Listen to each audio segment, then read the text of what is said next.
Ano yung mga pwedeng marketing para sa nagsisimula at zero budget? O, kunyari, balik tayo lahat, zero budget. Paano ka magmamarket? Social media. Dali. Internet, Dali na. Libre. Flippings. Ratat ka ng ratat sa social paano media. marketing? Social media, post, picture, video, lahat Araw-araw, na pwede mong gawin. I-document mo lahat. I-document mo lahat. Huwag ka mag-create, sabi ni Tito Gary, huwag ka mag-create, i-document. Parang, kasi mag-create, isip-isip ka pa di ba? Right. Document mo lang, pati mali mo, makita nila, ganun. May nakaraan may kausap akong producer. Okay. Sabi niya, ganun, paano doon niya, sabi ko sa kanya, wag kang mag-rely masyado sa talent mo, na ano mo rin, parang gawin mo rin interesting yung sarili mo ba? Kasi kung talent lang, pagalingan ka lang gumawa ng beats, ang hirap lumaban nun.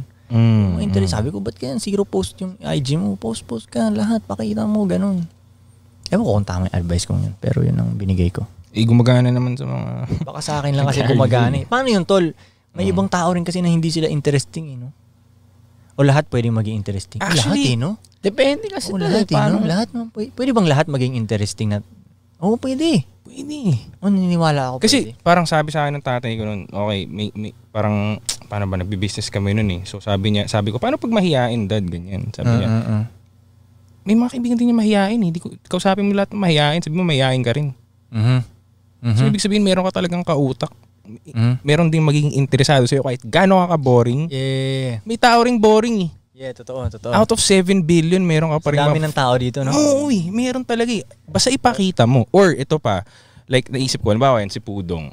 Tinitignan ko yung ano niya, si social media niya. Sabi ko na, nahimik ako dito. Hindi, di ba? Hindi ko yung social media niya. Pwedeng hindi interesting si Pudong para sa ibang tao. Pero anong ginawang diskarte ni Pudong? Kinukuha na niya, hindi yung sarili niya. Kung ano yung nakikita niya. Okay. Hindi mo naman kailangan i-subject lagi sarili mo eh. Okay. Diba? Kung di ka interesting, di yung nakikita mo. Yung nakikita niya, no? Oo. Interesting yung nakikita niya. So, pag gantong camera, no? Yes. POV. Diba? So, ang i-market mo yung iba. Parang kami, ang minamarket natin, si Bugoy. Diba? Hindi naman tayo ba? Diba? So, daily flight, si Bugoy ang minamarket. So, kung hindi ka interesting... Market nga din kayo eh. Diba? Minamarket mo din naman kami, diba? Mutual din siya eh. So, pasahan lang nga, pasahan. Yeah. Kung hindi sarili mo, iba.